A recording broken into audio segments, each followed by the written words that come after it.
Hey, how's it going? Hey, hey, what's Hey, up? how's it going, Stephen Hill? Oh, I'm doing great, man. Oh, perfect. Well, I have 10 minutes, so I'll get straight to it. Right, all right. We're on season 5 of Magnum PI. I would just love to know how has this journey been for you to be on a series for 5 seasons, which I know it's an actor's dream. Oh, absolute actor's dream. Very much anxiety inducing because you never know how far it's going to go. From year to year, it's like, oh, are we going to get another season? Is there going to be another season? But it's all a blessing. One day on this set, if I only had that, I would feel like I was truly, truly blessed. Nice. I love to hear that. When you got the slides for this role, right? Season one, this opportunity, what came across your mind and what was it that made you say, I know I need this role, or I want to at least get this role? Well, actually, I was sitting in the house and I didn't have access to a printer at the time, right? Oh my God, it's got really, really bright in here. Okay. Um, I didn't have access to a printer, and I was like, okay, do I go find a printer or do I study these sides? So I was like, you know what? Let me study these sides. I studied them, and I'm like, I'll get the sides when you get there. Normally, when you get to the audition, they have them there, right? Yeah. So I get there, and there are no sides, or they had them, but they were the wrong ones, right? So I'm like, oh man, damn! It was like 2 scenes I was supposed to study, and there was a brother that I had kept seeing at every audition. He comes out, right? And he goes, oh man, you need the sides? And he gives them to me. And they're we're not listen, my sides normally look like an old church lady's Bible. Like it's highlighted and underlined and circled and got little doodads on the side.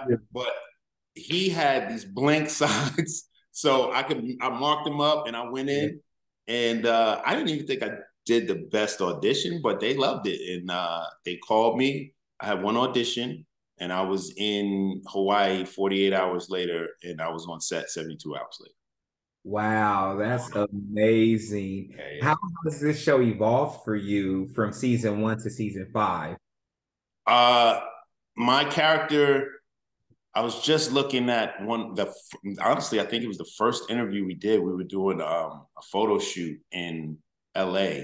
Uh-huh. And in that, I was like, I want to establish who TC is at the core with his family and friends. And then second season, have a little love interest, right? Like I said that in the interview. And now I didn't get a second season. Second season, I got a hint at a love interest. But now I actually have a beautiful love interest and an actress named Emily Alabi, and she's pretty incredible and really fun to work with.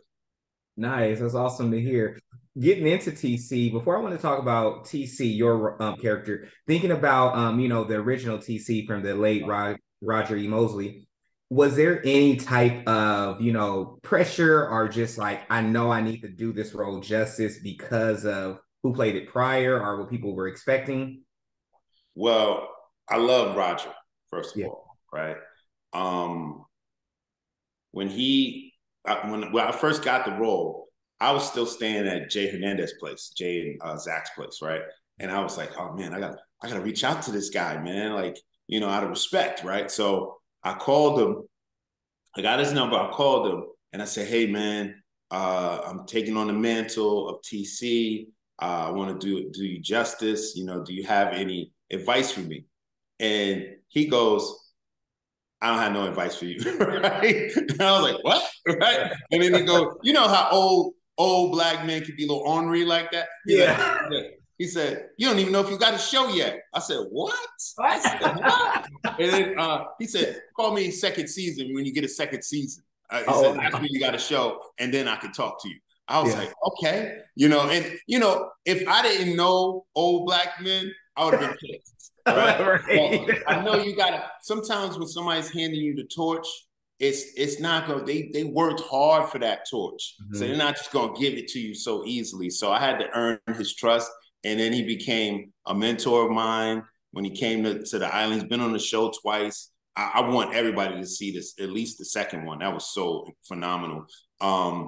And then I got to take him around the island, him and his wife, and take him to his old haunts. And it had been the first time he was here in almost 40 years.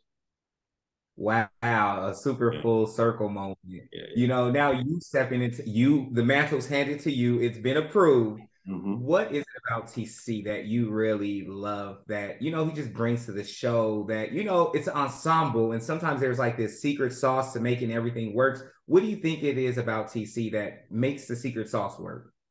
Well, according to out of the writers and the showrunner's mouth, my character is the moral compass of the show. I'm always looking to do right and to do right by my friends. He's really, really loyal. And what I loved about it is one of my favorite shows was a show called Entourage, right? Mm-hmm. And I just love that show because of the undying brotherhood of those guys. They just would like do anything for each other. They didn't care. It wasn't about money. It wasn't about nothing.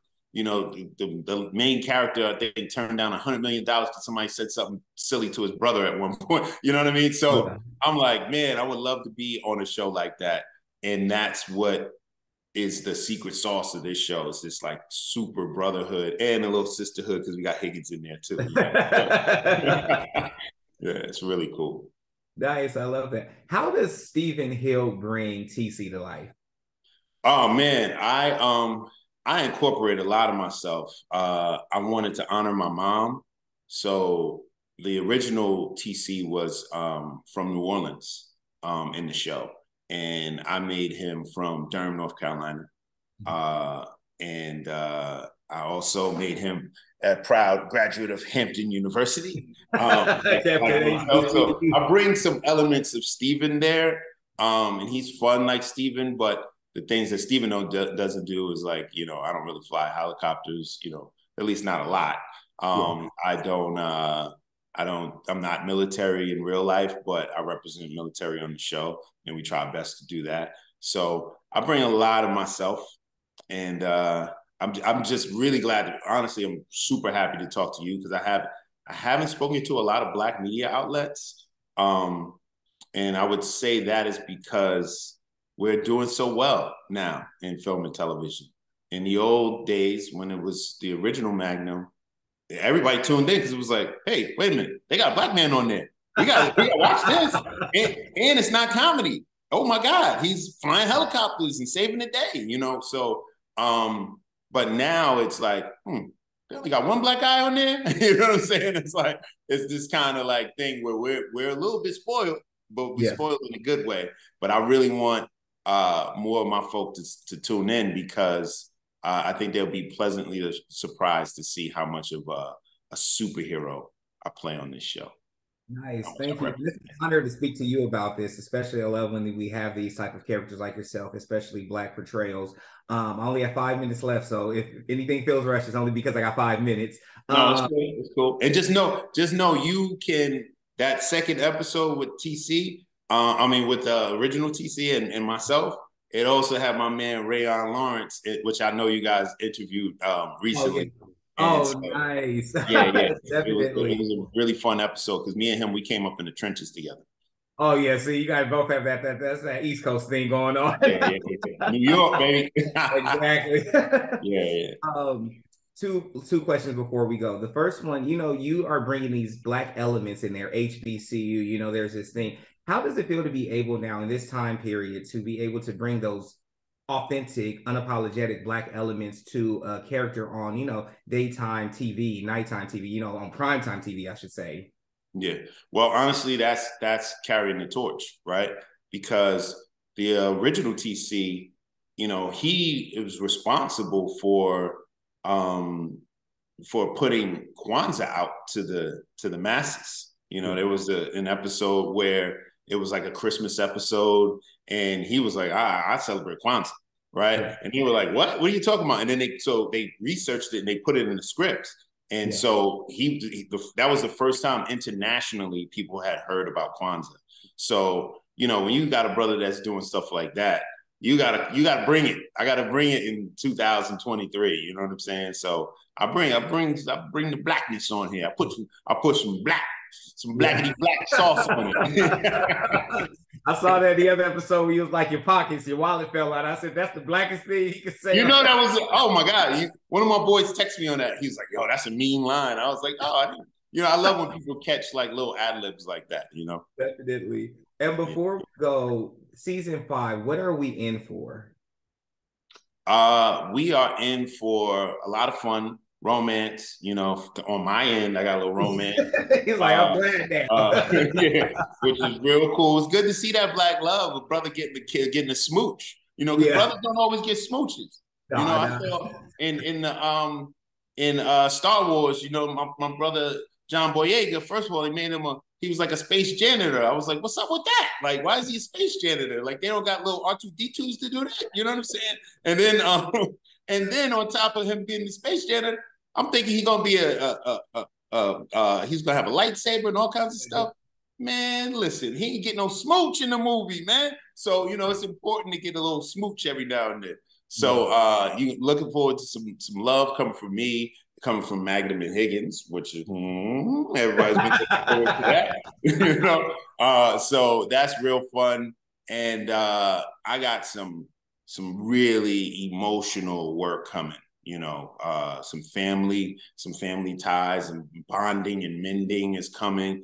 I adopted the kid Cade on the show. He's back this season, but I have something really interesting happens to me. I don't want to spoil it just yet, but it rocks my world. My world is turned upside down.